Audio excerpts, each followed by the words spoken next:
The Mendon-Honeoye Falls-Lima Sentinel welcomes you to this edition of the Mayors and Supervisors Weekly Update, brought to you by...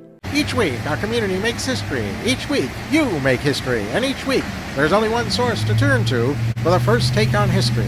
You know what that is? Subscribe to the Sentinel right now to discover the history being made in your own backyard.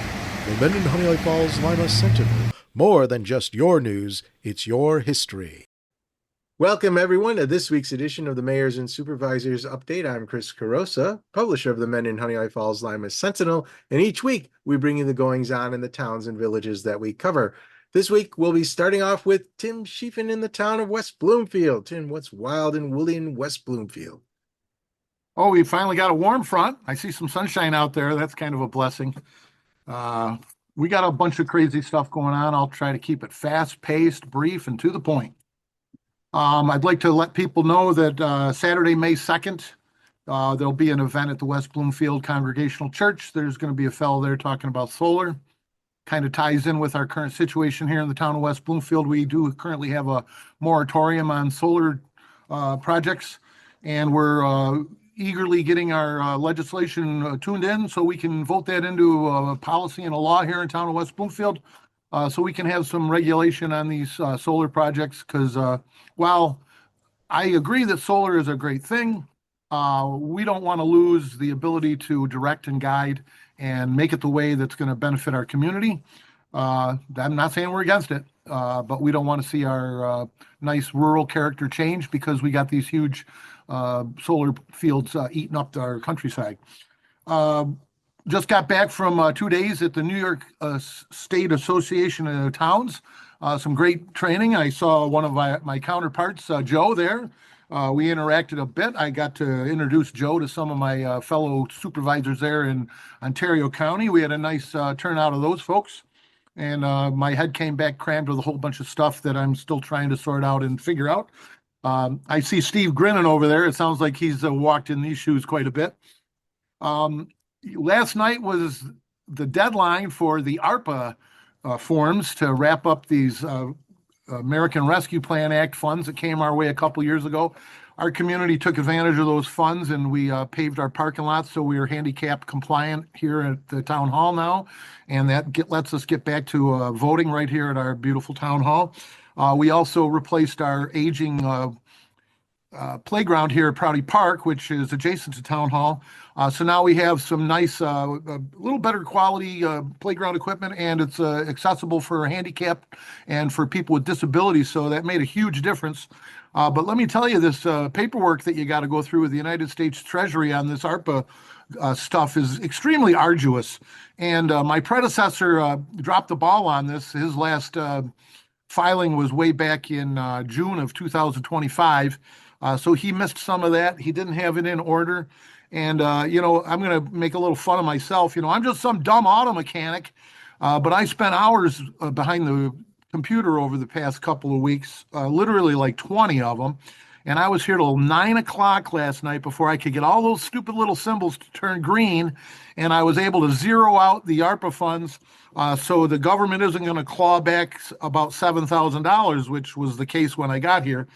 So I'm really hopeful that I don't go to jail, and I got the paperwork straight, and I checked all the boxes, and I got it done on time. So, I'm going to beat my chest a little bit about that, because I'll be honest, this gray hair, I'm missing a whole bunch of it after that nightmare. All right, so that wraps up the important stuff, but I am not going to leave without two other things. One, we got a logo coming our way for the beautiful community of West Bloomfield, courtesy of one of our residents. We put the word out. We would like to have a logo we can adorn maybe some signage with and have on our letterhead and such. And a gentleman here in the community did a super job for us. This is the first one we've received, but the consensus is we're really happy with it. It kind of blends that rural charm that we think we have and some of our history, and it highlights our new town hall, which is just a few years old. And my plug for the day. The ice scoop in Mendon is open for the season. Woohoo! And you don't understand how happy that makes me, because that's where I've been spending all my other time these days, is getting my wife ready to meet the masses and serve that ice cream. So get down to Mendon the Hamlet of Mendon. It's the coolest place in town. With that, adieu. Thanks, Chris. It's all you, All right. Steve. Sorry. Well, actually, we have some people who aren't here. Oh, and the other guys. But first, just Tim, when you get that logo finalized, make sure you send it to us so we can do a story on it. That's a pretty nice looking logo. I would love to, and I'll plug the guy, and I'll give Sure. billing, and we'll get you an oversized print with a whole lot of DPI in there for you. All right. Thank you. You mentioned Joe was at the meeting, and he was not able to be here today, but he did send in the following report. This is Joe Alati, the supervisor of the town of Mendon. He says during the first part of the week, he attended the town finance and personal school in Canandaigua that Tim referenced, along with our bookkeeper, or the town's bookkeeper, Janet Way, who also attended that conference. It was an interesting and informative 2-day class. The NYAOT is an amazing resource, saving us time and money in its help and educational resources. It's a huge benefit for the money we spend to belong. The town of Mendon payroll company recently reviewed the town's employee handbooks to assess what may need updating and reported back to the town this past Wednesday. Another great resource for the town, as the town is getting this done for the amount that is already paying. Up next, the Climate Smart Communities Task Force will meet May 5th. The planning board will meet May 6th if needed. The town board will meet May 11th. These meetings are held at the town hall on West Main Street and are open to the public. Residents are encouraged to attend. Check the town website for any further information. That was Joe Alati of the town of Mendon. Hey, Rick, what's going on in the village of Honeoye Falls? Hey, Chris, thanks again. It's a lot of things happening, but I want to give out a nice shout out to all our community residents and our conservation board for hosting an incredible environmental fair this past Saturday, April 25th. That event we really thought might be a bust because of the weather. And because of the weather, we moved it up to the Town of Mendon Community Center. And I want to thank the town for their support in this last minute change of venue. But it really was very well attended. We gave out almost 175 saplings, and the place was jammed all day. I also heard that Troop 410 had an incredible chicken barbecue, and they sold out before noon. So just kudos to all involved for a wonderful event. And again, thank you for the Conservation Board for hosting this each and every year. I am working on the lineup and finalizing our Good Vibes Flowing concert series. Remember, that's every Tuesday beginning June 16th, right through the summer months into mid to late August. But we'll be putting that schedule out soon. But that's at Harry Allen Park, Tuesday nights, 6 to 8 p.m. We'll have a food truck there and some great music. So start putting that on your schedules. I also want to thank the local businesses that have supported this event with some sponsorships. If there's other businesses that are interested in doing so, contact me at the Village Hall. We are beginning the planning stages for the formation of a committee with the village staff on applying for and working towards earning a New York Forward Award. These transitional grants are normally in the range of $4.5 million, and the goal is to also gain private investment to grow that amount substantially. These grant awards are normally focused on downtown business corridors, but there can be many varying ideas that become a focus. I have 3 or 4 people that have come forward saying that they're interested in supporting this and being on a committee to move this forward. Please reach out to me at mayor@villageofhoneoyefalls.gov if you're interested in taking part on this committee or if you're willing to attend a meeting to discuss this opportunity. Lastly, I'm really excited. As we're doing the taping of this show, after almost 3 years of work between myself and our village staff, collaboration with the HFL School District, National Grid, and Monroe County DOT, as we're taping this show, the crosswalk on East Street at the Manor School entrance is being put in. This is going to be a solar-powered lighted crosswalk that will be active throughout the course of the day and evening. It will be a flashing beacon, very similar to what we have at the post office and up at the Honeoye Falls Marketplace, where you push the button, the lights go on and flash. It's really going to be a great enhancement for the Manor School, the HFL School District, and our community overall. This has been a project that Principal Joey Weaver and I started speaking about almost 3 years ago.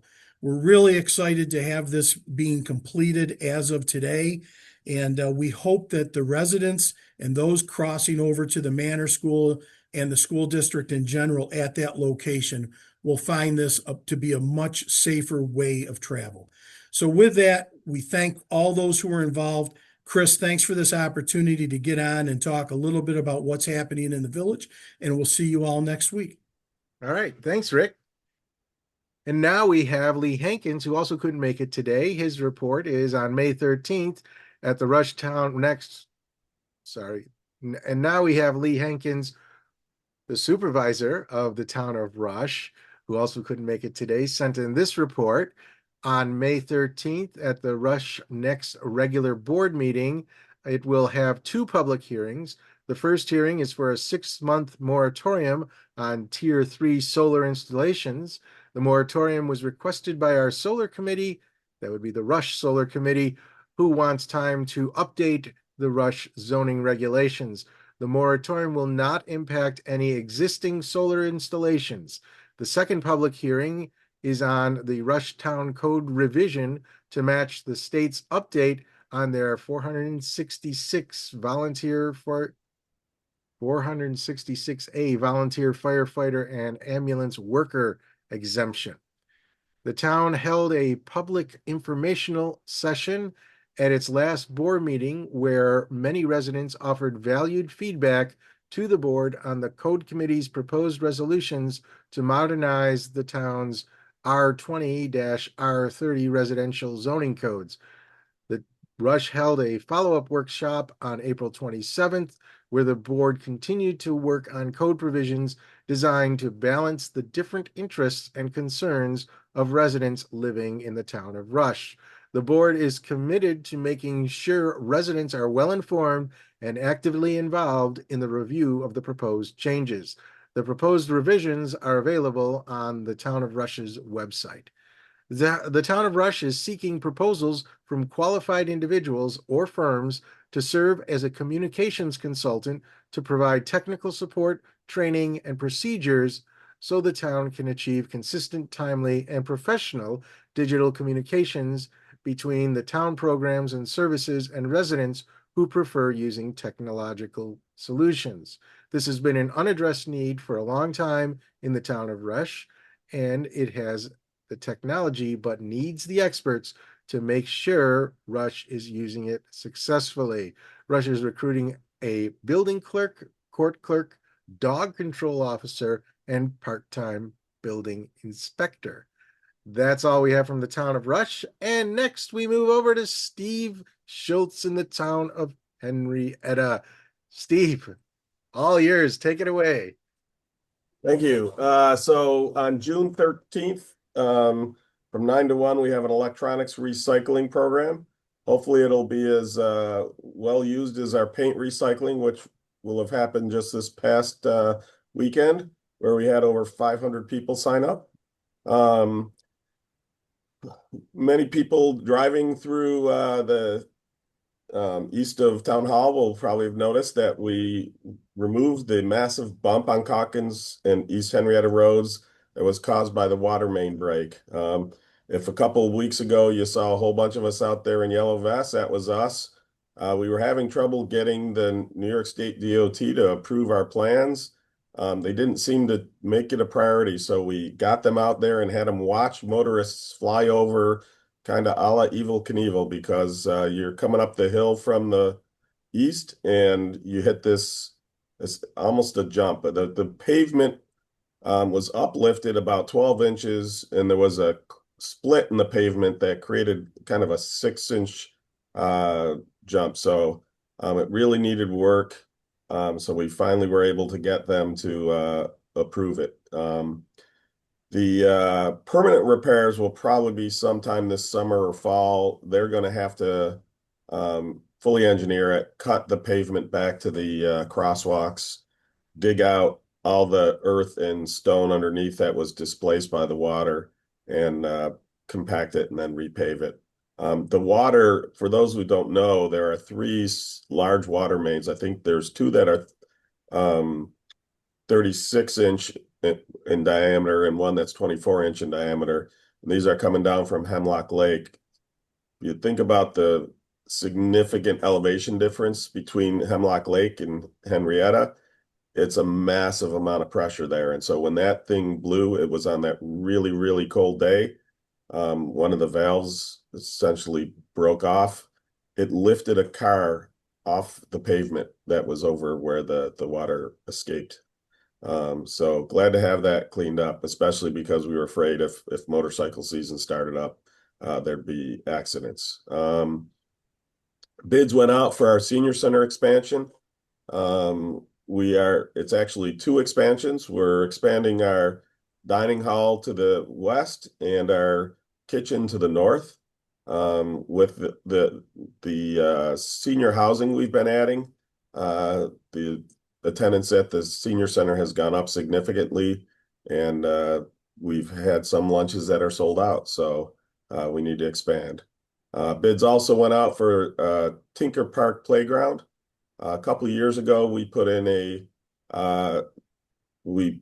up a referendum for a $200,000 increase to our tax levy. The first year it was to be used for our spray park. The next year it's being used for our new band shell, and then this coming year it's going to be used for an expansion of the Tinker Park playground. Actually a complete rebuild, as the old one is showing signs of wear and tear and age. So very excited about that. We're looking to go to one that is more appropriate for a setting at a nature park. So it's going to be closer to the old-fashioned ones. They used to have one of the wooden ones here, and everyone got upset when it was removed. So hopefully we'll have a wooden one coming back, but it'll depend on what the bid responses are. We just installed a new playground at Chapman Corner Park. I don't know if I can really call it a playground. It's basically a couple swings and a slide. And the reason is it's a historic park there. And people are saying, well, why did you put the play sets there? Because if you've ever been a parent with young kids and you want to go somewhere, you better have something for the kids to do. So just, again, it's not intended to be a destination. It's more intended, if you're there with kids, it gives the kids something to do while you enjoy the rest of the park. So we also hung the sign, and we're now working on the fountain that's going to go in there. Our Memorial Day Parade is May 17th with step off at 1 p.m. from the high school, and it travels on Lehigh Station Road to East Henrietta Road and then up to Calkins Road. So those roads will be closed during the parade. There is a memorial ceremony and picnic at the rec center following the parade. So please join us for that. It's a very touching tribute done by the American Legion, and then they have typically hot dogs and hamburgers. Very inexpensive. So the Marketplace Mall public hearings began this past Wednesday, and they will continue on May 20th. There is a new Mary Cariola Center and a University of Rochester Medical Center expansion. That URMC expansion will include a new Intellectual and Developmental Disability Center. The Mary Cariola Center is eventually they're going to relocate all of their schools here. Phase 1 will be just the middle school, and then phase 2 will be the elementary and pre-K, and phase 3 would be the high school. The move is made possible thanks to a generous donation from Tom Golisano for $25 million for the Mary Cariola Center, and then the new Intellectual and Development Disability Center, which will be right next door and connected, since Mary Carriola works with, students who have intellectual and developmental disabilities, as well as significant, physical injuries or limitations.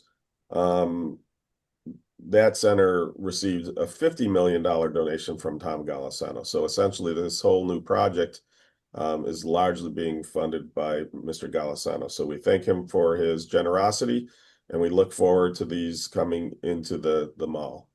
There has been some people with concern over what's that going to do to the tax base. To be honest, not a whole lot. We've actually already absorbed the vast majority of the loss of value in the mall. It's lost probably about $75 to $80 million in taxable value over the past 2 decades. When the mall basically, when the mall closes and goes to fully exempt, well, the mall is closed, but when it goes to fully exempt, there are still a number of properties in the mall area that will stay commercial and taxable. When you take the difference between what they're paying today and what they will be paying in about a year from now, no, I shouldn't say paying, sorry, what they're assessed at now and what they will be assessed at a year from now, it's only about $6 to $8 million in assessed value. We've just added a Bob Johnson Buick GMC dealership. We added a Skyworks. We adding a number of new apartments, the Raising Cane's restaurant.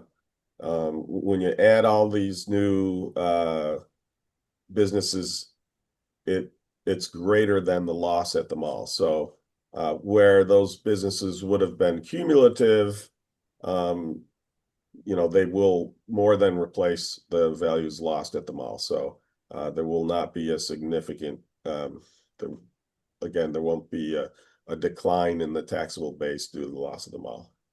And then finally, our newsletter is at the printer and hopefully will be out. By the time you hear this, hopefully it'll be at your household. So, and that's it.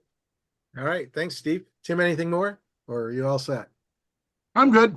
Okay, well, thank you both for being here, and thank you all for watching. Remember, this program airs every Sunday at 1 p.m. on our Facebook page and YouTube channel. Like the page or subscribe to the channel, and those platforms will notify you when the broadcast begins. Otherwise, you can read all about it in the transcript in next week's newspaper. And by the way, congratulations to everyone who had Evel Knievel being mentioned today on their bingo card. Thanks, Steve, for that. See you all next week. Bye-bye. Bye.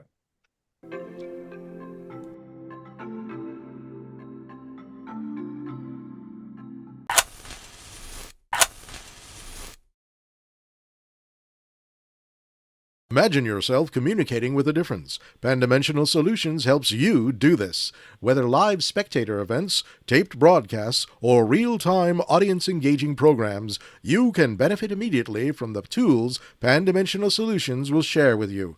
Do you want to make a difference? Contact us at pandimensional.com.